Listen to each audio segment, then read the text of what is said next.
Parler de la grève SNCF demain. Jean-Paul Delevoye, invité à 8h15 de Sonia Mabrouk, le haut commissaire à la réforme des retraites.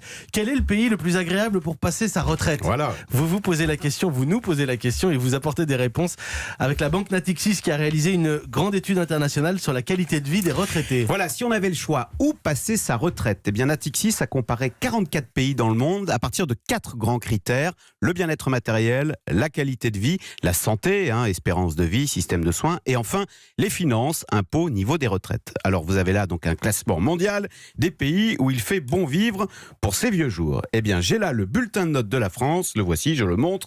Sur 44 pays, nous arrivons, c'est très décevant, 22e, c'est-à-dire nous sommes vraiment l'élève moyen. Oui, bon, ça rappelle la scolarité de certains autour de cette table, voilà. ou pas ? Oui, juste dans la moyenne, juste passable, tout le monde baisse la tête. Pourquoi cette place milieu de tableau ? Parce qu'on vante quand même souvent la qualité de vie en France. Mais c'est vrai, elle est excellente. D'ailleurs, nous sommes très bien notés dans ce classement international sur tout ce qui est qualité de vie. Nous sommes très bien notés sur la santé, 4e mondiale. En revanche, il y a un chapitre qui nous plombe, qui nous fait dégringoler, une matière qui ne va pas, c'est la finance, avec plusieurs points très négatifs qui concernent notre pays. D'abord, la France est un pays endetté, c'est pas bon pour la suite. La France est un pays dont le système de retraite est fragile, du fait de sa démographie et du fait de la répartition, c'est pas bon pour la suite. Et surtout, la France est un pays où la pression fiscale est déjà maximale. Ça veut dire quoi, ça ? Eh bien, ça veut dire que dans ce pays, il y aura toujours une tentation très forte d'aller se servir dans la poche des retraités. Et on l'a vu tout récemment encore avec la hausse de la CSG.